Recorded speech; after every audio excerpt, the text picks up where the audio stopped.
चाकडी चाप्लुसी पैसा र यसले नै मान्छेलाई त्यहाँ पुर्याउने हो। विकास बोर्डमा योग्य र विज्ञ अध्यक्ष दिन चाहेको होइन भनेदेखि पहिला दिएकै ठिक छ, आफ्नो मान्छेलाई, आफ्नो पार्टीको मान्छेलाई, आफ्नो झन्डा बोक्ने मान्छेलाई ल्याए पनि भइहाल्यो। इन्टेन्सनमा भर पर्ने कुरा हो होइन। कोही कसैले अब गलत ढङ्गले सार्वजनिक पदलाई, जिम्मेवारीलाई त्यसरी चाहिँ लैजान खोज्यो भने त एकदमै त्यो नियत नाप्ने प्यारामिटर चाहिँ होइन। Lights, camera, action.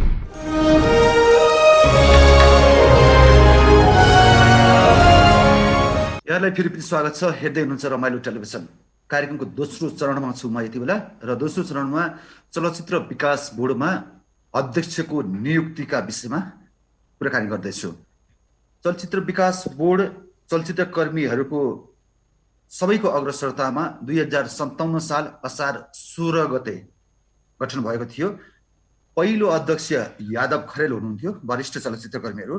त्यसपछि क्रमशः निर शाह, मुकुन्द प्रसाद आचार्य, समुजित बास्कोटा, कृष्ण मल्ल, शैलेश आचार्य, ईश्वर चन्द्र गेवाली, अमर गिरी, गणेश भण्डारी, धर्मेन्द्र मरवैता, राजकुमार राई, रामचन्द्र ढकाल, निकिता पौडेल र स्वर्गीय केशव भट्टराईको असामयिक निधनपछि चलचित्र विकास बोर्डको अध्यक्ष पद रिक्त छ। 10 जनाले आवेदन दिनुभएको खबर छ र विकास बोर्डबाट 3 जनाको नाम सिफारिस गरेर पठाइएको छ। स्रोतका अनुसार ती 3 जनामा राजेश थापा, भुवन केसी र दयाराम दालको नाम रहेको छ।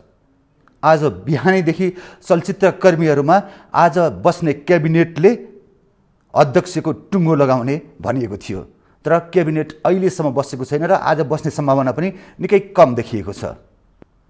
चलचित्र विकास बोर्डमा को आउनुपर्छ, कस्तो व्यक्ति आउनुपर्छ र भिजन के हुनुपर्छ, यही विषयमा आज म कुराकानी गर्दैछु। यति बेला हामीसँग चलचित्र विकास बोर्डका पूर्व अध्यक्ष कृष्ण मल्ल, पूर्व अध्यक्ष गणेश भण्डारी र चलचित्र पत्रकार सङ्घका पूर्व अध्यक्ष विदुर गिरी हुनुहुन्छ। यहाँलाई स्वागत छ कार्यक्रममा। नमस्ते।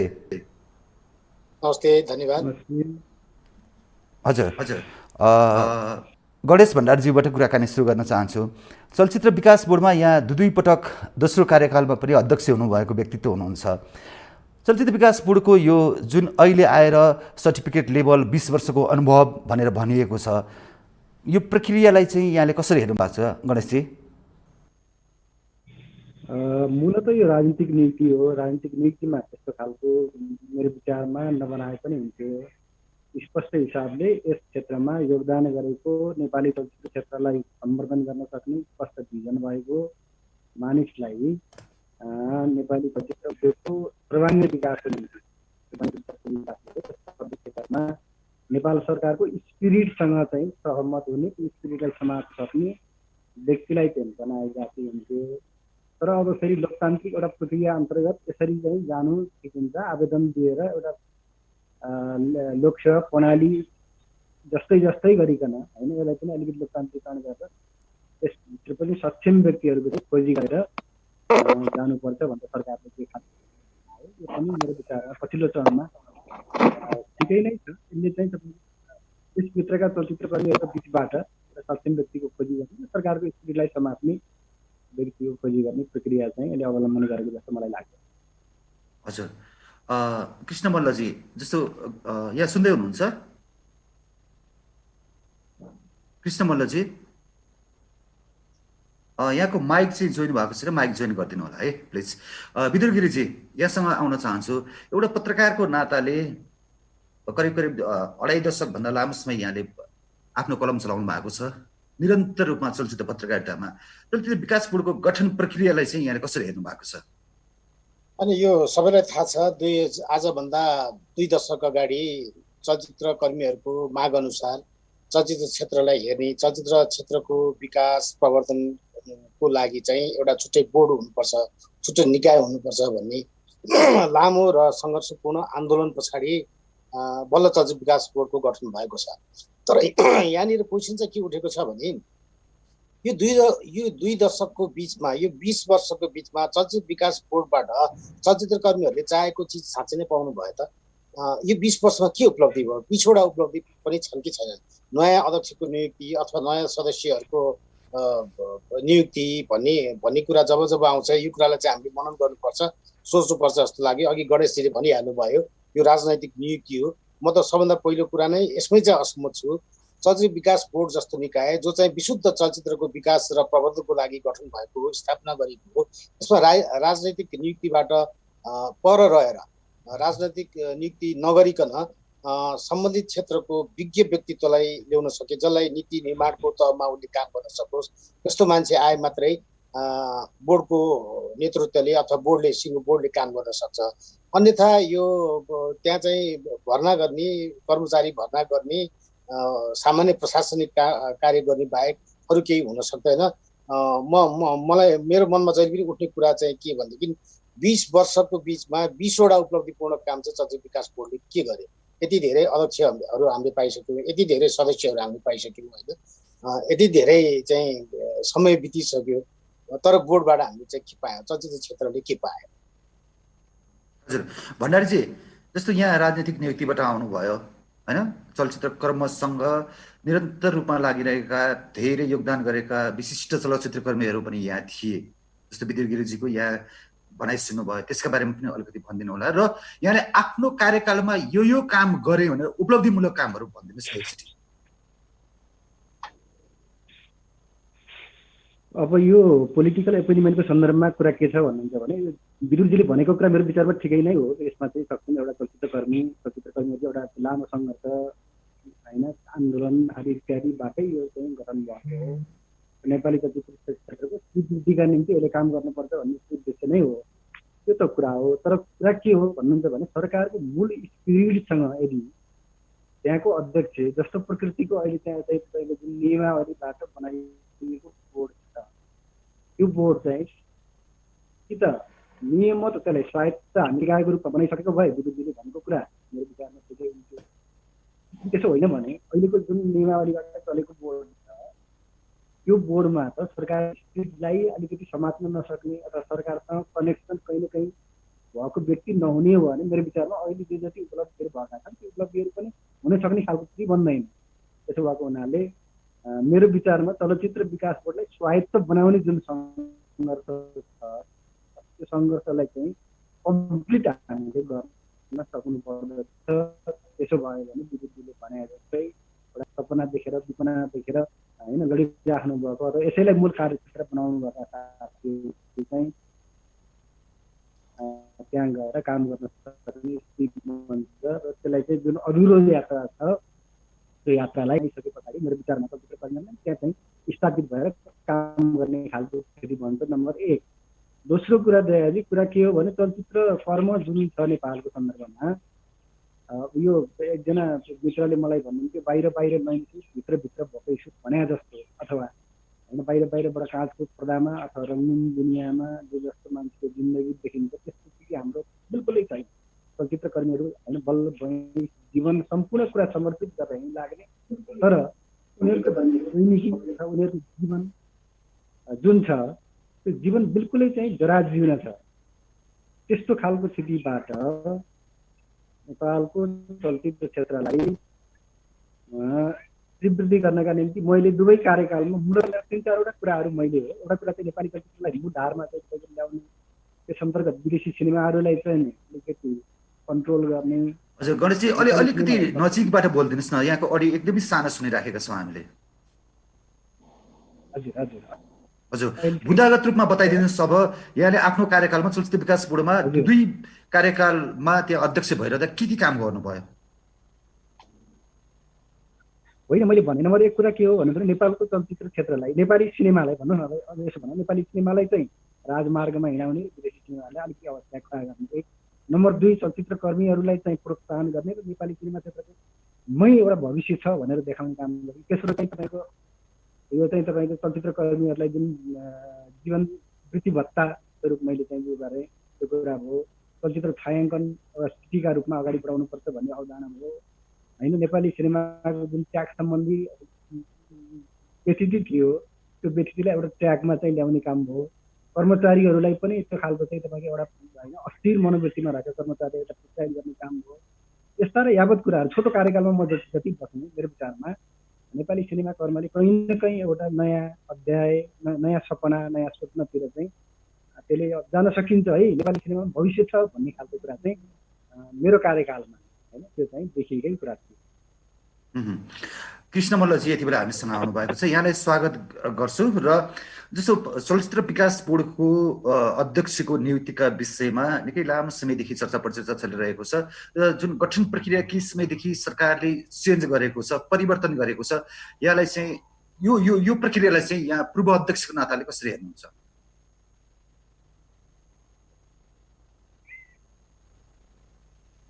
यो प्रश्न हजुर सुन्नुभयो?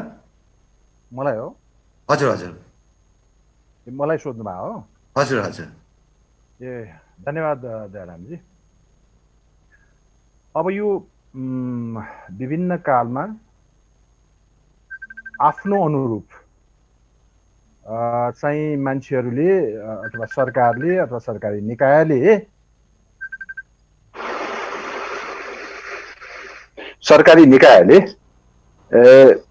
आफ्नो स्वार्थ अनुरूप नियुक्ति गर्ने गर्दो रहेछ। हुन त पोलिटिकल नियुक्ति पनि त्यही नै हो, सरकारले आफ्नै मान्छेलाई नियुक्त गर्ने हो, आफ्नो विश्वासकै मान्छेलाई नियुक्त गर्ने हो। तथापि अहिले पछिल्लो समयमा के देखियो भन्नु होला भनेदेखि राम्रै कुरा हो, त्यो एउटा शैक्षिक योग्यता समेत राखेर एउटा कार्यपत्र समेत पेश गर्नुपर्ने किसिमबाट जुन चाहिँ किसिमबाट नियुक्ति दिने प्रचलन आएको थियो, त्यसमा पनि अब अहिले पछिल्लो समयमा तपाईँको स्नातकबाट झरेर प्रवीणता प्रमाणपत्र तह पास गरेकोलाई पनि लिने भनेर भनियो। यसको मतलब यसबाट स्पष्ट छ आफ्नो मान्छेहरूलाई त्यहाँ घुसाउनु छ। ठिक छ, यसमा विमति म राख्दिनँ, तथापि के भने यस्तो बेला बेलामा यो परिवर्तन हुनुको साटो पोलिटिकल नियुक्ति नै गरे भइगयो। पोलिटिकल नियुक्तिबाट आफ्नो मान्छेले ल्याउन सकिहालिन्छ। 10औं जना मान्छेहरूलाई चाहिँ निवेदन दिन लगाएर कसैलाई सम्मान नदिएर अपमान पनि गरेको जस्तो पनि देखियो बेला बेलामा। त्यस्तो प्रक्रियाहरू चाहिँ गलत हो भन्ने म ठान्दछु। हजुर विदुरजी, जस्तो पोलिटिकल नियुक्ति नै ठिक हो, यो भयो भने कुनै किसिमको कसैलाई तल झारेको अथवा कसैलाई प्राथमिकता दिएको जस्तो पनि देखिँदैन भन्ने मल्लजीले भन्नुभयो। जसरी उहाँले व्यङ्ग्यको रूपमा गर्नुभयो त्यसम्म सहमत छु। किनभनेदेखि केही समय अगाडिबाट शैक्षिक योग्यताको कुराहरू आयो, अनुभवको कुरा आयो होइन।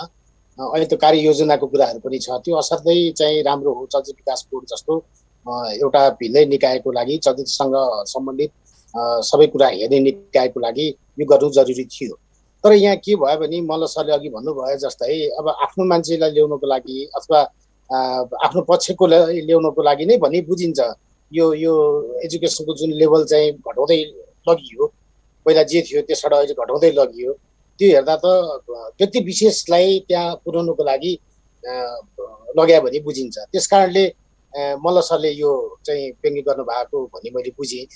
तर मलाई लाग्छ जुन रूपमा अगाडि चाहिँ एउटा मापदण्ड बन्यो, एजुकेसन यति हुनुपर्ने, चलचित्र क्षेत्रमा अनुभव यति हुनुपर्ने, कार्ययोजना चाहिँ विशेष हुनुपर्ने भने यो चिजलाई चाहिँ पटक्कै छोड्नु हुँदैन। यदि साँच्चै नै चलचित्र विकास बोर्डमा योग्य र विज्ञ अध्यक्ष दिन चाहेको होइन भनेदेखि पहिला दिएकै ठिक छ, आफ्नो मान्छेलाई, आफ्नो पार्टीको मान्छेलाई, आफ्नो झन्डा बोक्ने मान्छेलाई ल्याए पनि भइहाल्यो उहाँले भने जस्तै। अथवा चलचित्र विकास बोर्ड यसै गरी चल्ने हो भने यो बोर्ड नभयो भने केही फरक पर्छ जस्तो मलाई लाग्दैन। सायद मल्ल सरले पनि चलचित्र कर्मीहरू सबैले भन्नुहुन्छ होला, जहाँबाट कुनै चलचित्र क्षेत्रको विकास र हितको लागि काम हुन सक्दैन भने त्यो बोर्डको दरकार नै परिरहेको छ जस्तो मलाई लाग्दैन। पहिला जस्तै सूचना तथा सञ्चार मन्त्रालयमा चलचित्र हेर्ने एउटा समिति छुट्टै रहेको जस्तै भयो भने के नै फरक पर्छ भण्डारीजी।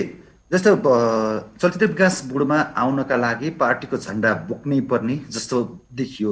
यहाँ पनि आन्दोलनमा घुमेर आउनुभएको रूपमा व्यक्तिगत रूपमा यहाँको मौखिक कलाको म पनि प्रशंसक हो। तर जति बेला तत्कालीन नेकपा माओवादीको सरकार थियो त्यहीदेखि नै जस्तो यहाँ अध्यक्ष हुनुभयो, अमरगिरीजी अध्यक्ष एमालेको कार्यकालमा हुनुभयो, ईश्वरचन्द्र गेवाली हुनुभयो, त्यहाँबाट यो प्रक्रिया अलिकति तोडिएको जस्तो देखियो।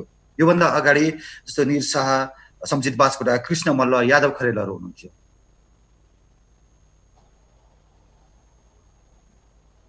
भण्डारीजी सुन्दै हुनुहुन्छ? यहाँको माइक अफ छ।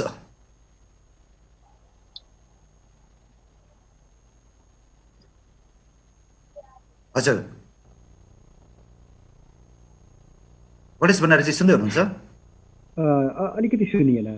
हजुर, जस्तो पहिला जस्तो यादव खरेल, निर शाह, सम्झित बास्कोटा, कृष्ण मल्ल जस्ता विशिष्ट वरिष्ठ चलचित्रकर्मीहरू बोर्डमा हुने प्रावधान थियो।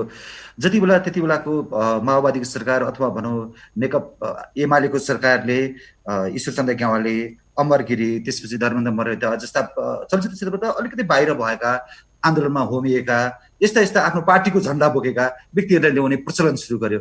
यहीँबाट गलत प्रक्रिया सुरु भएको जस्तो देखिन्छ, होइन र? अब यसो हेर्दाखेरि सिनेरियो तपाईँले भनेकै जस्तो त देखियो, तर मेरो विचारमा संस्कृतिको क्षेत्रमा काम गर्ने साथीहरूको कुरा गर्ने, त्यो गर्दाखेरि संस्कृति प्रपर सिनेमाको क्षेत्रमै मात्रै काम गर्ने साथीहरू उहाँहरू हुनु भएन। मूल ट्र्याक भन्दा अलिकति बाहिर जस्तो धेरै देखायो। तर मेरो विचारमा सिङ्गो सांस्कृतिक आन्दोलन, सिङ्गो सांस्कृतिक मुभमेन्टबाट आएको भन्दा हुनाले सिनेमालाई पनि त्यस्तै एउटा अंश, त्यसभित्रकै एउटा पाटोका रूपमा बुझ्ने हो भने धेरै बाहिर गएको भन्ने त्यस्तो मलाई लाग्छ। मल्लजी, जस्तो अहिले पछिल्लो समयमा चाहिँ चलचित्र विकास बोर्डमा अध्यक्ष बन्नका लागि त्यहाँ 1 करोड जति पैसा बुझाए अध्यक्ष हुनेहरूले, 50 लाख बुझाए, 75 लाख बुझाए भनेर विभिन्न सामाजिक सञ्जालमा देखियो। त्यसको प्रतिकार गरेका समाचारहरू पनि प्रकाशमा आए। के चलचित्र विकास बोर्डमा गएर त्यत्रो पैसा कमाउँछ र अध्यक्षले, या त्यो पदमा जानका लागि यत्रो पैसा दिनका लागि किन मान्छेहरू तम्सिएका? यो राम्रो प्रश्न गर्नुभयो दयारामजी। एक त पद प्रतिष्ठा, आफ्नो त्यो पद प्रतिष्ठा जसले डिजर्भ गर्दैन, जसले त्यो पदमा जान डिजर्भ गर्दैन तिनीहरू जान सक्दैनन्। जति नै चाहिँ के अरे पार्टीको सदस्य भए पनि अथवा अरू कुनै व्यक्तिहरू भए पनि, त्यसैले त्यो डिजर्भ नगर्दाखेरि कसरी आफूलाई त्यहाँ पुर्याउन सकिन्छ भन्दाखेरि चाकडी, चाप्लुसी, पैसा, र यसले नै मान्छेलाई त्यहाँ पुर्याउने हो। त्यो पुर्याउनको लागि पैसै कमाउनको लागि नहोला, तर आफूलाई आफ्नो पोर्टफोलियो बनाउनको लागि, बढाउनको लागि सायद त्यस्तो गरिन्छ पनि होला, गरियो पनि होला। विद्युतजी, यो पद र प्रतिष्ठाकै लागि करोडौं रुपियाँ लगानी गर्छ र आजको दिनमा त्यसको मुनाफा अथवा त्यसको रिटर्न नआउने भए? सामाजिक सञ्जालमा आइरहेका सबै कुरा नै सत्य हुन्छन् भन्ने मलाई लाग्दैन। तर केही न केही आकर्षक पक्ष पनि छ। नत्र भने तपाईँ अहिले नै हेर्नुहोस्, एउटा अध्यक्ष माग्दाखेरि 10 जनाको उम्मेदवारी परेको छ, होइन? विभिन्न मिडियामा आफै गएर इन्टरभ्यू किन धाइरहनु भएको छ कतिपय त्यो आवेदकहरू, निवेदकहरू। त्यस कारणले केही न केही आकर्षित त्यहाँ छ। यसको सबभन्दा राम्रो एन्सरको लागि त मल्ल सरले दिन सक्नुहुन्छ, गणेशजीले दिन सक्नुहुन्छ, किनभनेदेखि उहाँ त्यो पदमा पुगेर अनुभव सगालिसक्नु भएको छ। अध्यक्षमा केही न केही दम त छ। म यही प्रश्न हाम्रो भण्डारीजीसँग सोध्न चाहन्छु। त्यस्तो एक किसिम पक्कै पनि छ चलचित्र विकास बोर्ड र सरकारी निकाय एउटा मात्र चलचित्र क्षेत्रको, तर अध्यक्ष भएर 2टा कार्यकाल यहाँ बिताइसक्नु भएको छ। त्यो किसिमको एक किसिमको आकर्षण, त्यहाँ गएपछिको त्यो रिटर्न, बेनिफिट, यी कुराहरू के छ गणेशजी? अलिकति स्पष्ट बताइदिनुहोस् न। होइन, अब अरू रिटर्न त्यस्तो बेनिफिट भन्ने कुरा त मलाई त्यस्तो मेरो जानकारीमा केही पनि भएन। तर नेपाली सिनेमा क्षेत्रको विकासको एउटा चाहिँ तपाईँको सर्वोच्च अङ्ग हुनुका नाताले अहिले जति विद्यमान संरचना छ, त्यो संरचनाभित्र चलचित्र विकास बोर्ड नै चलचित्र क्षेत्रको एउटा चाहिँ तपाईँको त्यो एउटा चुचुरो हो, होइन? त्यहाँ जान स्वतः स्वाभाविक हिसाबले यस क्षेत्रमा काम गर्ने तपाईँको चलचित्र कर्मीहरूलाई, होइन, त्यहाँ गएर नेपाली सिनेमा क्षेत्रको विकासका निम्ति आफ्नो पर्फर्मेन्स देखाउँ भन्ने खालको चाहना हुनु त्यो स्वाभाविकै हो।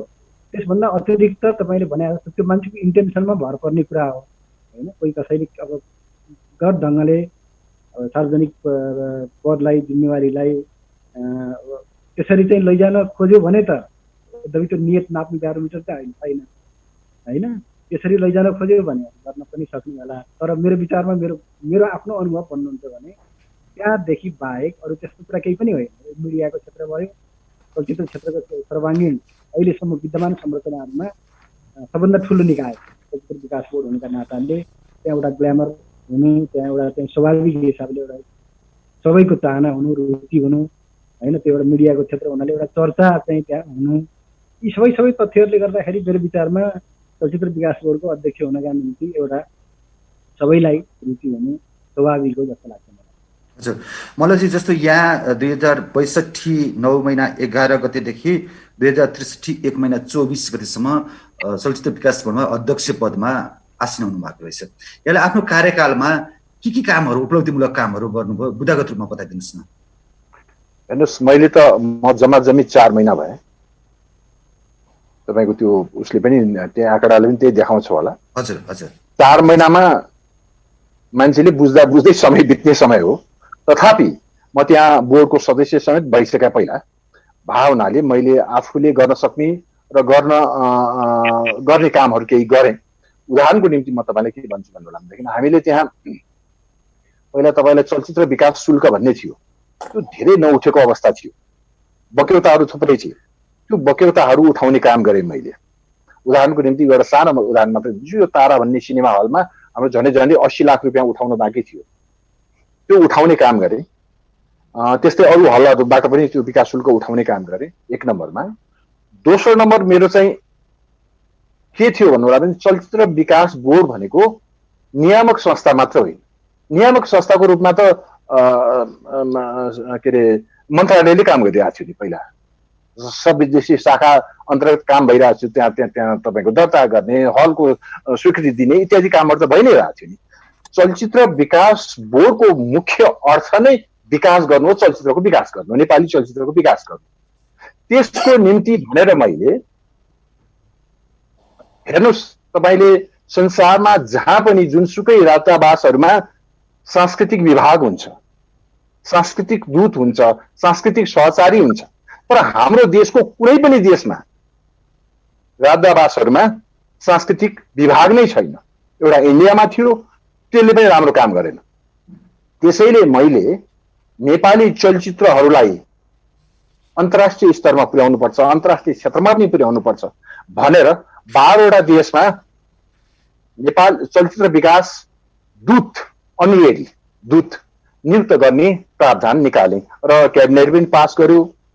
तर अफसोस त्यसपछिका साथीभाइहरूले त्यसलाई फलो गरेनन् अथवा के गरे मलाई थाहा छैन। त्यसको अर्थ के थियो भन्नु लाग्दाखेरि मैले नेपाली चलचित्रको, अब भन्नुहोस् अमेरिकामा, अस्ट्रेलियामा, युरोपमा, गल्फ कन्ट्रिजहरू जहाँ सुकै होस्, ती ठाउँहरूमा हाम्रो नेपालीलाई, नेपाली चलचित्र माया गर्ने कोही मान्छेलाई त्यो दूत हामीले राखेको खण्डमा नेपाली चलचित्रहरूलाई त्यहाँ प्रदर्शन गर्ने, अवार्ड गर्ने, सेरेमनी गर्ने अथवा जुनसुकै फेस्टिभल गर्ने, त्यति मात्र होइन, त्यहाँ यो चलचित्रको चाहिँ हाम्रो अवैध व्यापार भइरहेछ भने पनि त्यसलाई रोक्ने, त्यहाँको कपिराइट अनुसारलाई त्यहाँ कानुन ल्याउने र नेपालमा यो सिनेमा टुरिज्म भन्छ नि, सिनेमा टुरिज्मलाई विकास गर्नको लागि त्यहाँबाट नेपालमा छायाङ्कन गर्ने वातावरण मिलाउने वा त्यसको लागि एउटा चाहिँ पुल बन्ने काम गरोस् भनेर त्यो एउटा थाल्ने गरेको थिएँ।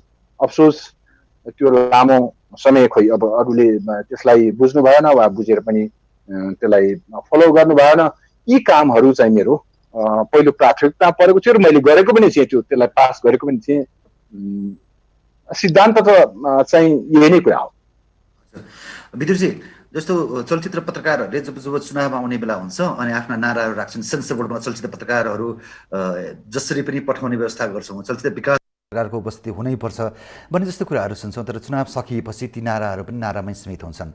वास्तवमा चलचित्रकै लेखन, चलचित्र कर्ममै लागेका ती पत्रकारहरू सेन्सर बोर्ड अथवा चलचित्र बोर्डमा जान सक्ने प्रावधान अथवा अटाउन नसक्ने प्रावधान चाहिँ के हो? होइन, अटाएका छन्। जस्तो अघिल्लो हाम्रो यसभन्दा अगाडिको मित्र चलचित्र पत्रकार सङ्घको अध्यक्ष सन्दीप सापकोटा सेन्सर बोर्डमा लामो समय रहनुभयो होइन। चलचित्र विकास बोर्डको कुरा गर्नुहुन्छ भने अशोक प्यासी राई सदस्य भएर जानुभयो, अध्यक्षकै रूपमा नेतृत्व गरेर जान त सक्नु भएन नि, त्यो भनेको यस्तो हो। अब देखिहाल्नु, म अघिदेखि के भनिरहेको छु भने यहीसँग सम्बन्धित विज्ञ, यसकै बारेमा ज्ञान भएको व्यक्ति, यही क्षेत्रमा जीवन बिताएको व्यक्ति चलचित्र विकास बोर्डको अध्यक्ष सदस्य भएर जानुपर्छ। कुनै पार्टीको झन्डा बोकेको खण्डमा मात्र त्यहाँ पुग्ने, कुनै पार्टीको लागि आन्दोलन गरेको होइन सङ्घर्ष गरेको कारणले मात्र त्यहाँ पुग्ने प्रावधान जबसम्म हटिन्न तबसम्म बोर्डको अध्यक्ष भएर गएर ठुलो माने राख्छ जस्तो मलाई लाग्दैन। खालि अघि मल्ल सरले पनि भन्नुभयो, उहाँले अनुभव पनि गर्नुभएको रहेछ, यो सिनेमा हललाई प्रदर्शन इजाजत दिने, चलचित्र निर्माणको लागि इजाजत दिने, यति मात्रै कामको लागि त चलचित्र विकास बोर्ड भन्ने त्यत्रो संस्था चाहिँदैन, त्यत्रो कर्मचारी राखेर, त्यत्रो बिल्डिङ बनाएर, त्यत्रो जग्गा चाहिँ अकुपाई गरेर बोर्ड क्रियाशील हुनुपर्ने जरुरी नै छैन। बोर्डले त के गर्नु पर्यो? अब सामान्य उदाहरण दिन्छु म तपाईँलाई। मैले कोही त्यहाँको कर्मचारीहरूको चित्त दुखाउन चाहेको होइन, उहाँहरूलाई मैले ब्लेम लगाउन खोजेको होइन। विश्वमा धेरै मेला महोत्सव यस्ता हुन्छन् जहाँ नेपालको प्रतिनिधित्व हुने गर्छ, तर तपाईँ भन्न सक्नुहुन्छ पछिल्लो केही वर्षदेखि कुन चाहिँ नेपाली चलचित्रकर्मी त्यहाँ गए होइन? तपाईँको इन्डियामा चाहिँ 50औं मेला महोत्सव हुन्छ, अरू छिमेकी देशमा हुन्छ, अन्तर्राष्ट्रिय स्तरमा हुन्छ, त्यहाँबाट चलचित्र विकास बोर्डको चाहिँ सदस्यहरू गइरहनु भएको हुन्छ। ठिक छ, सदस्यहरू फिल्मकर्मी हुनुहुन्छ, उहाँहरूले त्यो ल्याएको अनुभव चाहिँ नेपाली चलचित्र बाँडिदिनुहोस्, धेरै उपलब्धि दिन सक्छ नेपाली सिनेमाको लागि। अब एउटा कर्मचारीलाई त्यहाँ चाहिँ के अरे घुमेर आओस् भन्ने उद्देश्य राखेर बाहिर मेलामा पठाइदिएपछि त्यो कर्मचारीबाट आउने रिजल्ट के? त्यो त चलचित्र क्षेत्रलाई दिनु पर्यो। त्यसको लागि चलचित्रकर्मी एक दुईजना चलचित्रको पत्रकारलाई पठायो भने कसैको कलम चल्ला, कसैको सृजना चल्ला, कसैको सृजना वृद्धि होला। त्यसो गर्दाखेरि नेपाली चलचित्रलाई एक्सप्लोर हुने ठाउँ पर्याप्त हुन्थ्यो, यसको विकासको लागि सम्मानका ढोकाहरू खुल्दै जान्थे। तर यहाँ त के भयो भने एकले अर्कालाई खुसी पार्नु परेको छ, कर्मचारी भर्ना गर्नु परेको छ। त्यस कारणले म अगाडिदेखि नै के भनिरहेको छु र मेरो आफ्नो कलममा पनि चाहे म समाचार सम्पादकको रूपमा काम गर्ने नेपाल समाचारपत्र राष्ट्रिय दैनिक होस्, चाहे सिनेमासिक कामना जसमा म सम्पादक छु, त्यहाँ पनि कलम चलाउँदाखेरि चलचित्र विकास बोर्डलाई चाहिँ हामी चाहिँ अझ माथि जाओस्, त्यहाँको नेतृत्वले केही गरोस् भन्ने त्यो चाहिँ अभिप्राय हामी राखिरहेका हुन्छौँ। धेरै सिनेकर्मीहरूको मनको इच्छा पनि त्यही हो।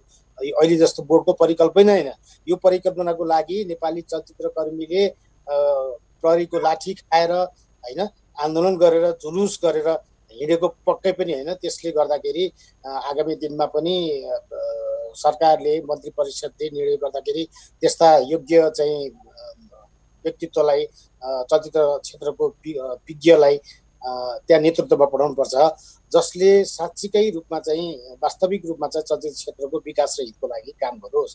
अब यहाँ बाहना आउँछ स्वायत्तताको। यदि स्वायत्तताका कुराहरू हुन्छ नि, गणेश भण्डारी हामीसँगै हुनुहुन्छ अहिले, कुरा गर्दाखेरि उहाँले असोज 1 गतेलाई चलचित्र दिवस भनेर मनाइदिनु भयो त। उहाँ रहउन्जेल चलचित्र दिवस भनेर त मनाइयो त, स्वायत्तताले रोकेन होइन। समृद्धि बास्कोटाले राष्ट्रिय चलचित्र महोत्सव भनेर सुरु गरिदिनु भयो चलचित्र विकास बोर्डबाट। स्वायत्तता चाहिने रहन्छ त यति काम गर्नको लागि।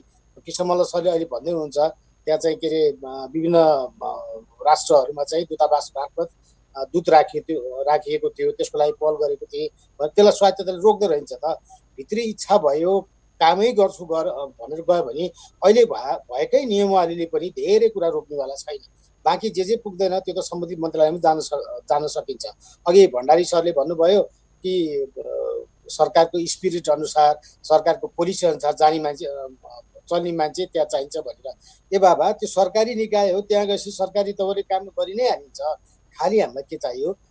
चलचित्र विकास बोर्डलाई चलचित्रको हितमा, चलचित्रको विकासमा काम गर्न रोक्ने प्रावधानहरू के छन्, के कुराले अड्किन्छ, त्यसलाई तत्काल आफ्नो चाहिँ मन्त्रालयमा पुर्याउने, मन्त्री कहाँ पुर्याउने, सचिव कहाँ पुर्याउने, अझ आवश्यक परे त्योभन्दा माथि मन्त्री परिषदमा पुर्याउने र त्यो बाधा अडचन फुकाउँदै गएर चलचित्र क्षेत्रको लागि काम गर्दै जाने चाहिँ अध्यक्ष हामीलाई चाहिएको छ। चलचित्र क्षेत्रको चाहिँ अहिलेको चाहना भनेको त्यही हो जस्तो लाग्छ मलाई दयारामजी।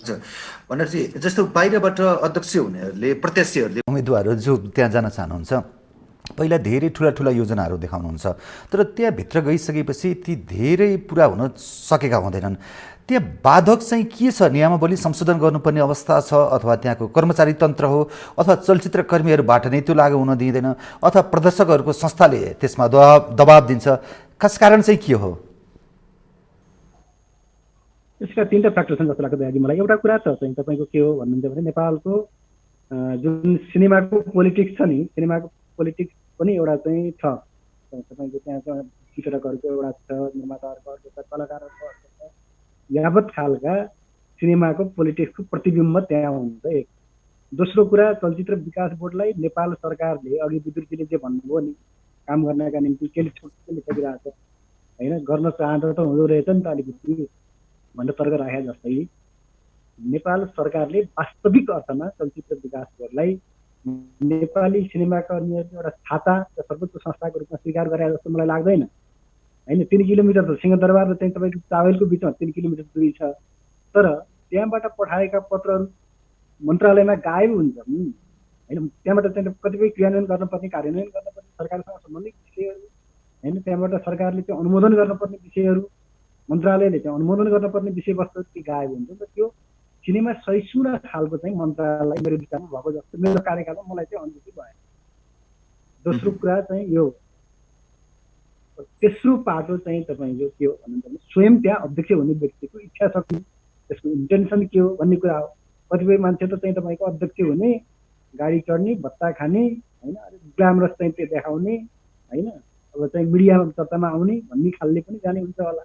साँच्चैकै नेपाली सिनेमाको अघि चाहिँ विदुरजीले भने जस्तो विकासको निम्ति, समृद्धिका निम्ति अहोरात्र काम गर्छु भनेर एउटा चाहिँ फोकस सहित होइन, त्यो चाहिँ योजना सहित कतिजना अध्यक्षजीहरू हुनुभयो त, यो पाटो पनि छ। तेस्रो कुरा अब के हो भन्नुहुन्छ भने तपाईँले 57 सालदेखि यता तपाईँ हेर्नुभयो भने कति अहिले भर्खरै नाम लिनुभयो, हामी कतिजना अध्यक्ष भयो? 14 जना। पुरा पुरा पुरा कार्यकाल काम गर्न पाएको कसैले पनि छैन। मल्ल सरले त 4 महिना पाउनु, मैले अघिल्लो कार्यकालमा 7 महिना पाएँ, पछिल्लो कार्यकालमा 15 महिना पाएँ होइन।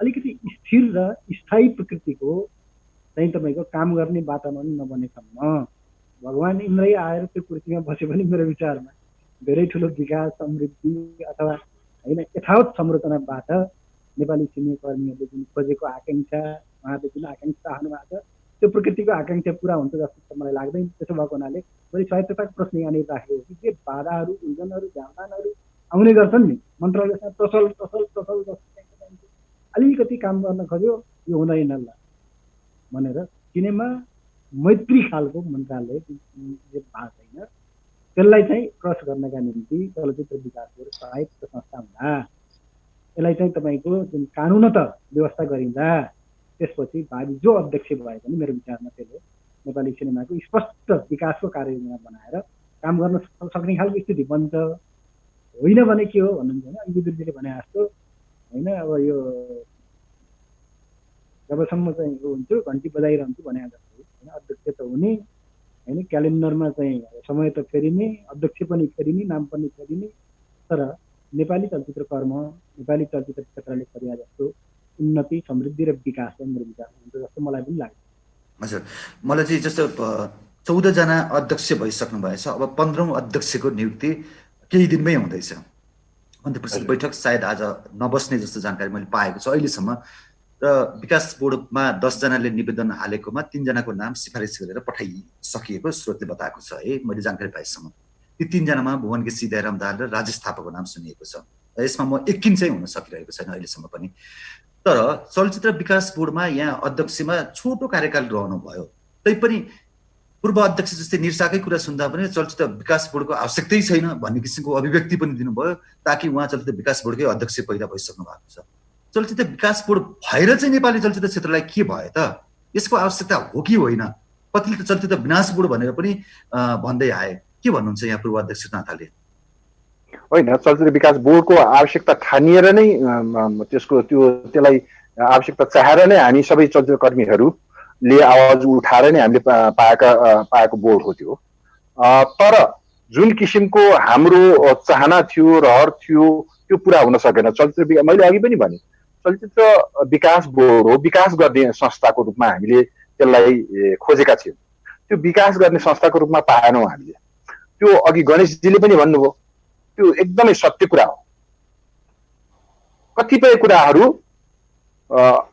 मन्त्रालयमा गएर अड्किने, त्यहाँबाट अगाडि बढ्दै नबढ्ने, ब्युरोक्रेसीले पनि मेरो विचारमा म यसलाई 100% त भन्दिनँ, तर ब्युरोक्रेसीले एउटा आफूले गरिरहेको कामले भएर हो कि अथवा के भयो, उनीहरूले त्यो विकास बोर्डमा अर्कै संस्था आएर आफ्नो किसिमबाट मनपरी गरोस् भन्ने चाहना चाहिँ राखेको छैन। एक नम्बरमा यसको उदाहरण के भन्छु भन्नुलाई भनेदेखि ब्युरोक्रेसीले अटोनोमस बढी स्वायत्तता दिन चाहेको मैले अनुभवै गरिनँ। दोस्रो नम्बरमा मैले एउटा चाहिँ साह्रै एकचोटि अमेरिकाको लागि एकजना प्रतिनिधि, यो अघि दूत भने नि मैले, त्यहाँ चलचित्र विकास बोर्डबाट सिफारिस गरेर पठाइएको थियो। मेरो पालोमा होइन, पछाडि त्यो चाहिँ सञ्चार मन्त्रालयमा गयो र सञ्चार मन्त्रालयबाट परराष्ट्रबाट एग्रिमेन्ट लिनु पर्थ्यो, तर सञ्चार मन्त्रालयमा अड्काएर त्यो परराष्ट्रमा पठाइएन, त्यो त्यतिकै रह्यो। त यसरी के भयो भन्नुलाई भनेदेखि चलचित्र विकास बोर्डको आफ्नो उद्देश्य पुरा गर्नको लागि चाहिँ हामीले जुन चाहेका थियौँ त्यो अवरोध एक नम्बरमा मन्त्रालय नै भयो। र दोस्रो हो, गणेशजीले भन्नुभयो अर्को कुरो पनि ठिक हो, मैले अहिले पनि लेखेको छु, मैले आफ्नो स्ट्याटसमा पनि लेखेको छु, हाम्रो चलचित्र कर्मीहरूमा एकता छैन।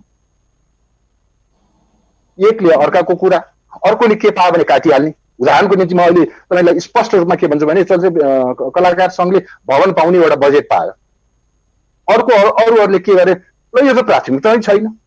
अर्को कुरा हो, अरे बाबा बजेट दियो राम्रै भयो त, अर्कोचोटि अर्कोले पाउला, हो नपाएको चिजमा हामी खोजौँ न, तर पाएको चिजलाई भटाउने काम किन गरौँ? चलचित्र कलाकार सङ्घले त पहिला नि 2 रुपैयाँ जग्गा पाएको थियो, त्यसको स्रोत भर्नाको रूपमा यो चाहिँ भवनको लागि पैसा आएको होला। त यो हामीमा एकले अर्कोलाई हेर्न नसक्ने जुन भावना छ, जुन किसिमको वातावरण छ, त्यसले हाम्रो आफ्नो प्रगतिलाई रोकेको छ र उद्योगको लागि यही कुराहरू चाहिँ प्रत्युत्पादक भएको छ। विदुरजी, जस्तो चलचित्र कर्मीहरूको एक किसिमको युनिटी देखिएको छैन र भर्खरै मल्लजीले कुरा उठाउनु भयो, कलाकार सङ्घले बजेटमा अहिले भवन निर्माणका लागि कलाकार सङ्घको जुन आफ्नो प्रस्ताव थियो त्यसमा सम्बोधन भएको पाइयो, तर चलचित्र कर्मीहरू यति बेला हामी त सञ्चारग्रामको कुरा गरेको, त्यहाँ कलाकार सङ्घ मात्रै होइन, त्यहाँ त निर्माता सङ्घ, त्यसै गरी चलचित्र सङ्घ, चलचित्र पत्रकार सङ्घ सबै अट्नुपर्ने थियो। यो त मान्य हुँदैन चलचित्र कर्मीका लागि भनिरहेको पनि हामी पाइरहेका छौँ। किन यो युनिटी हुन नसक्नुको कारणले हामीसँग त्यो किसिमको लिडर नभएर हो कि के देख्नुहुन्छ यहाँले? अनि यो आत्मअनुशासनको कमी पनि हो, आत्मविश्वासको कमी पनि हो, र मुख्य कुरा चाहिँ के हो भने एकले अर्काको अस्तित्व स्वीकार गर्ने परम्परा नै हाम्रो चलचित्र क्षेत्रमा छैन। धेरै क्षेत्रमा त्यस्तो छैन, चलचित्र क्षेत्रमा अझ बढी समस्या छ। एकले भनेको अर्कोले मान्ने, एकले अर्कोलाई सम्मान गर्ने, जुनियरलाई माया गर्ने, जुन एउटा सद्भाव पहिला थियो त्यो असाध्यै कमी हुँदै गइरहेको अवस्था छ। त्यस कारणले पनि मल्ल सरले भन्ने भएको जस्तो समस्याहरू यहाँ पटक पटक दोहोरी नै रहेका छन्।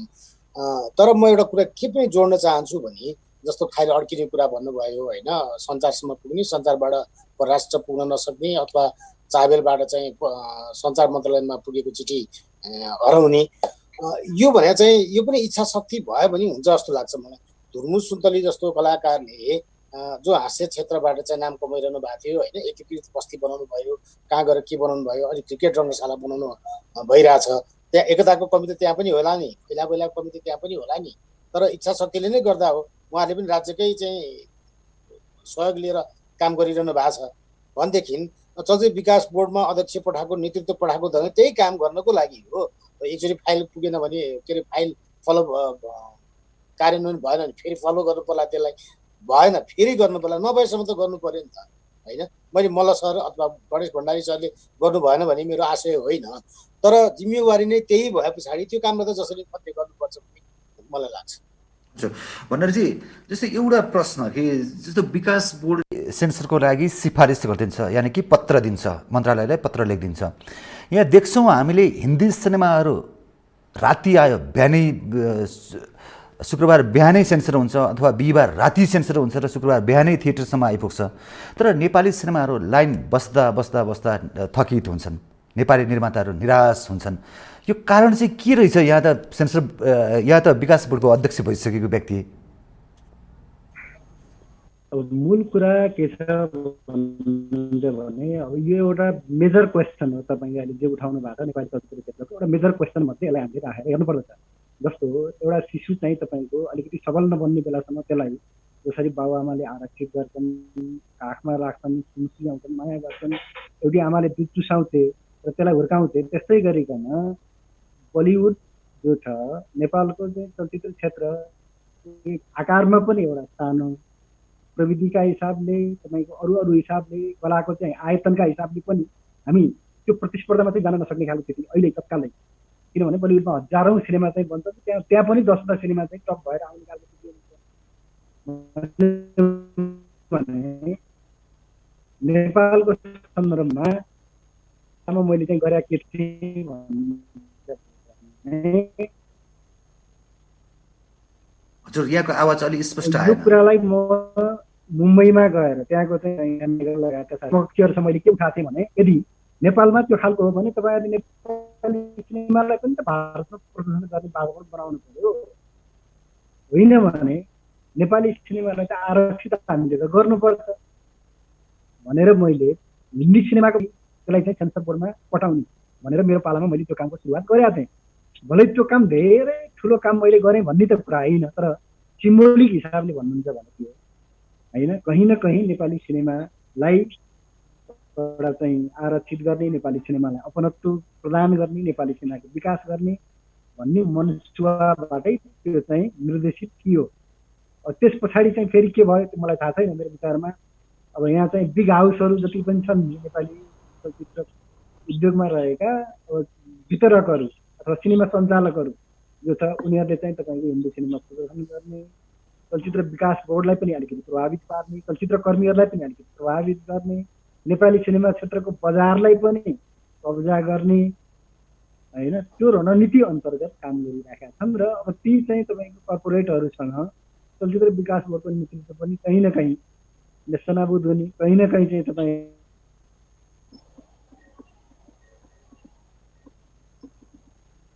हजुर यहाँको आवाज टुटेको छ, एकचोटि हेरिदिनु होला आफ्नो डिभाइस। र म मल्लजीसँग जान चाहन्छु। जस्तो अहिले गणेशजीले भन्दै हुनुहुन्थ्यो, यही कुरासँग अलिकति रिलेट भएर यहाँलाई सोध्न चाहेँ।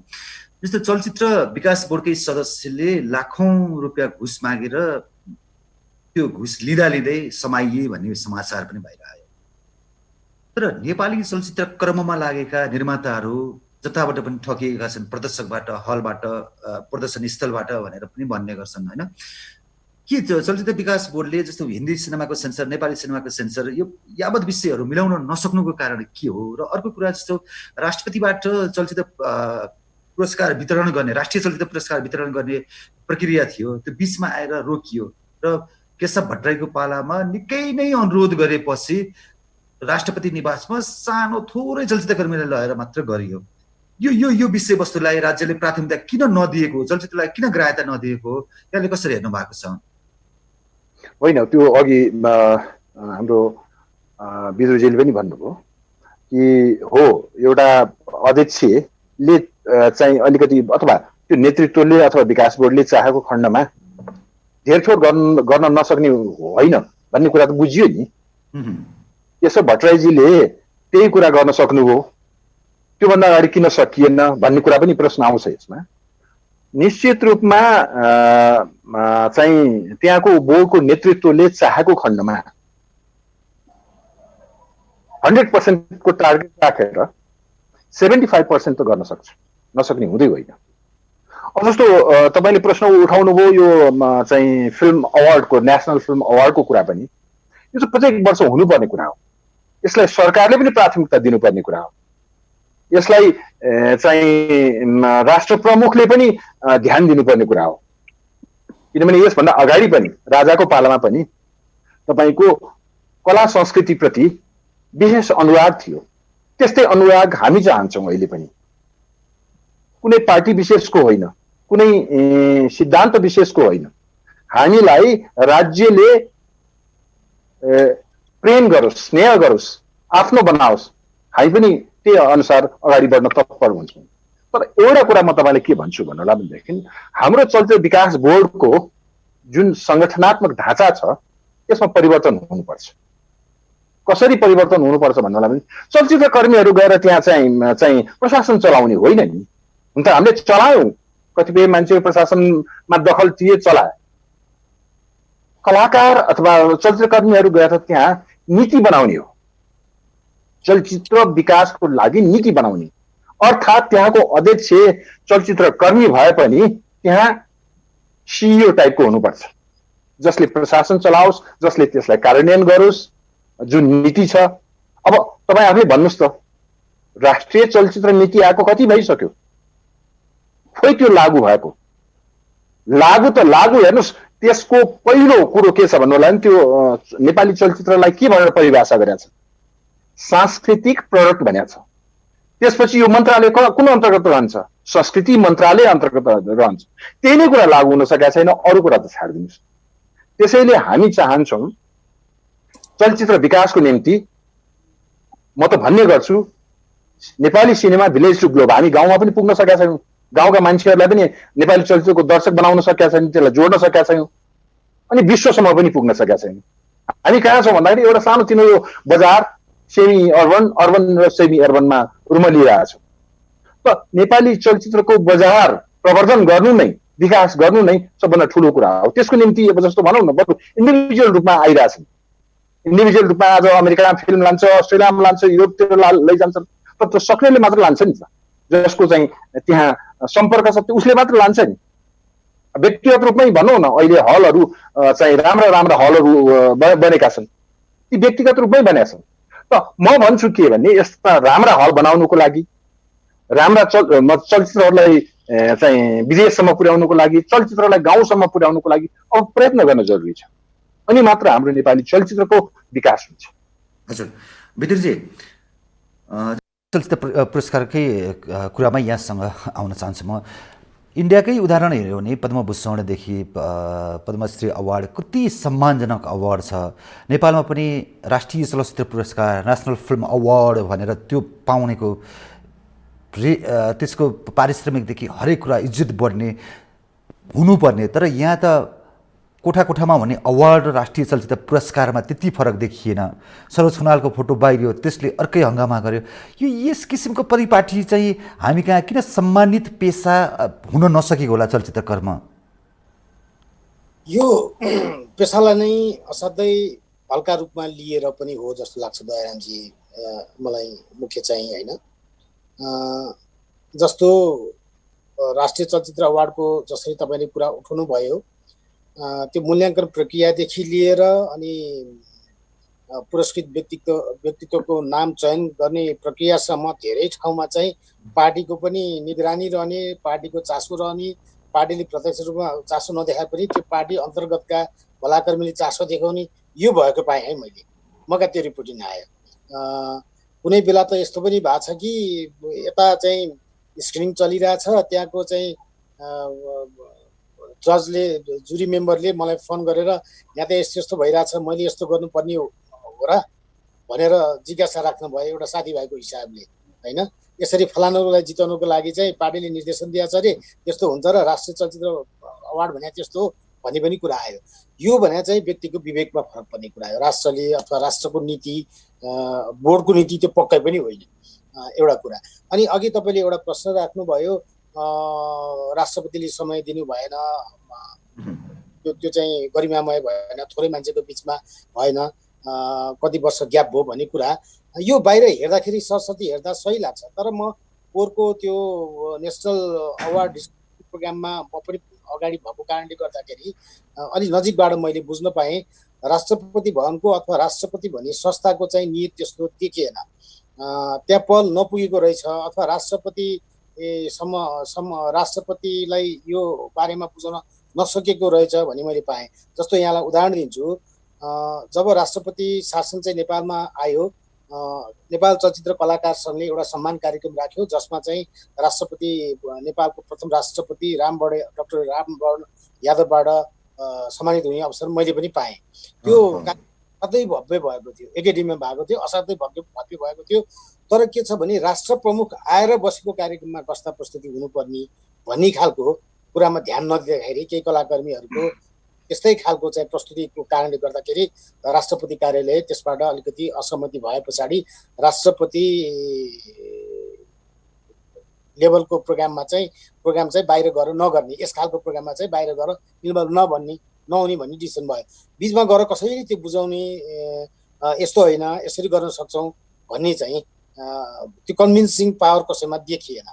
अनि पोहोर साल जसरी केशव भट्टराईको नेतृत्वमा भएको चलचित्र विकास बोर्डले राष्ट्रिय चलचित्र अवार्ड राष्ट्रपति भवनमा सानै रूपमा भए पनि जसरी सम्पन्न गर्न सफल भयो, त्यहाँनिर मैले के देखेँ भने राष्ट्रपति विद्यादेवी भण्डारी भन्दै हुनुहुन्थ्यो कि अर्को त्यहाँ आवाज उठ्यो यो कार्यक्रम त बाहिर हुनुपर्छ, राष्ट्रपति भवनभन्दा बाहिर अलिक ठुलो स्केलमा हुनुपर्छ भन्ने कुरा उठे पछाडि उहाँले चाहिँ काने खुसीमा केशव भट्टराईलाई भन्दै गरेको मैले सुने कि ठिक छ बाहिर गर्नुहोस् म आउँछु भने।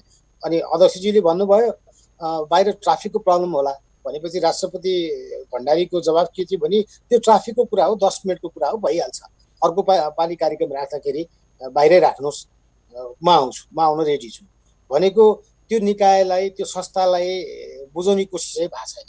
अब त्यस्तै खालको नेतृत्व आउनु भयो भने मेबी आशा गरौँ अबको राष्ट्रपति पुरस्कार हलमा अलि सभ्य र भव्य ढङ्गले राष्ट्रपति भवन बाहिर होला, भव्य रूपमा होला। छोटोमा भनिदिनु होला गणेश, कार्यक्रमको हामी अन्तिम चरणमा आएका छौँ। अहिले चलचित्र विकास बोर्डमा आवेदन भर्नेहरूको नाम पक्कै, आवेदन दिनेहरूको नाम पक्कै पनि यहाँलाई थाहा छ र चलचित्र विकास बोर्डको अध्यक्ष यही नै होस् भन्ने यहाँलाई भित्र एउटा आकाङ्क्षा त हुन्छ नि, यो भइदियो भने चाहिँ चलचित्र क्षेत्रले राम्रो गर्छ भन्ने त्यस्तो चाहिँ को लागेको छ यहाँलाई?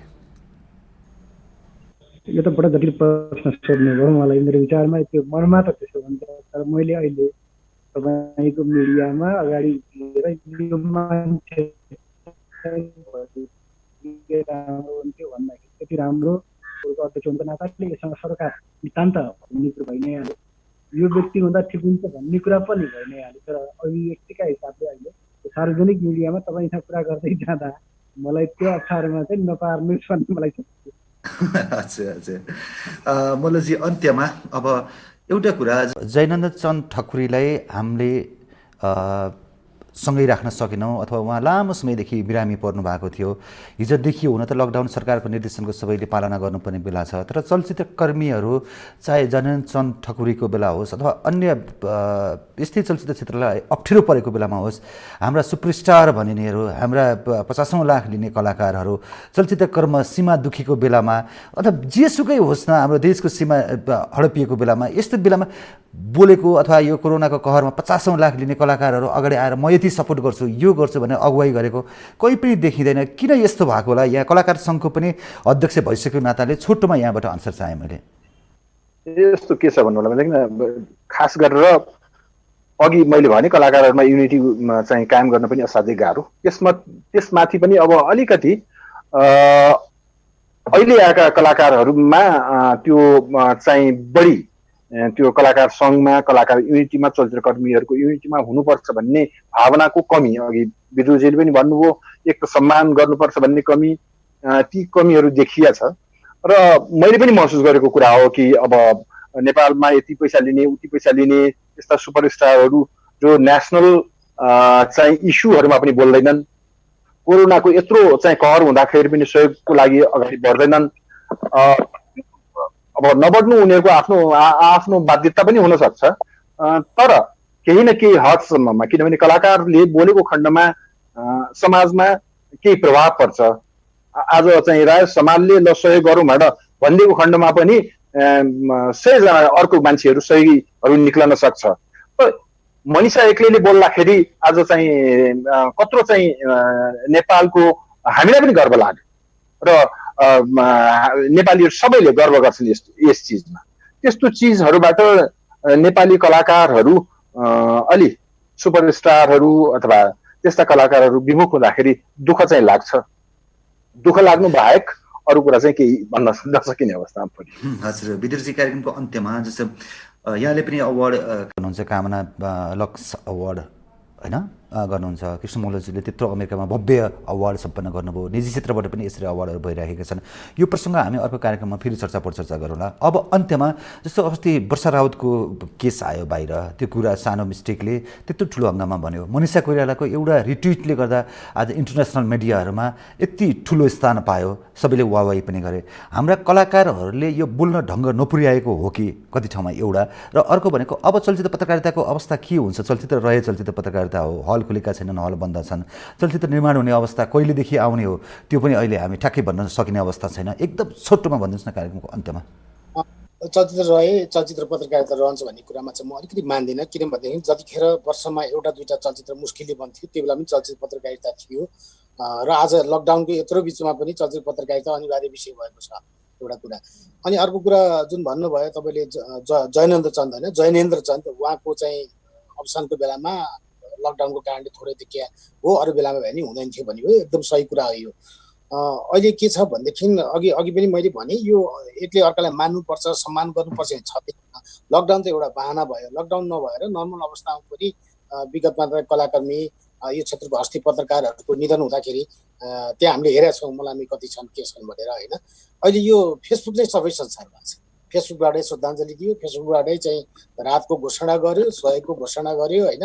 सिनेमा पनि फेसबुकमै चल्छन्, स्ट्याटसमै चल्छ सिनेमा, हलमा दर्शक हुनुपर्छ नि जरुरी छैन। लकडाउन अगाडिको पनि कुरा गर्दैछु है म। त्यस कारणले हामी धेरै कुरा आशा नराखौँ। अनि मुख्य कुरा चाहिँ के छ भने खास गरी यो अहिले नयाँ पुस्तामा चाहिँ न्यू जेनेरेसनमा चाहिँ रेस्पेक्ट भन्ने कुरा असाध्य हराउँदै गएको छ। मैले जे गरे पनि हुन्छ, मैले जे बोले पनि हुन्छ, मैले जे लेखे पनि हुन्छ, मलाई सबैले मान्नुपर्छ भन्ने खालि त्यो सामाजिक सञ्जालमा केही लाइक्स आइपुग्यो होइन, केही कमेन्ट पोजिटिभ कमेन्ट आइपुग्यो। तर यो मात्रै जिन्दगी होइन, यो करियरको माध्यम यो होइन, करियरको माध्यम चाहिँ आफ्नो विधा जे हो त्यही नै हो भनेर चाहिँ हामी सबैले बुझ्नुपर्छ। मेरो करियर भनेको म फेसबुक स्ट्याटसबाट मैले हिट हुने अथवा मेरो करियर भन्ने होइन, मेरो करियर कलमबाटै हुने, एक्टिङ गर्नेले एक्टिङ नै गर्नु होइन, नजिकले पनि बोल्दैन। ओके, आफ्नो विचारहरू राखिदिनु भयो, धेरै धेरै धन्यवाद। यहाँहरू तिनैजनालाई म रमाइलो टेलिभिजनका तर्फबाट धेरै धेरै धन्यवाद दिन चाहन्छु। धन्यवाद।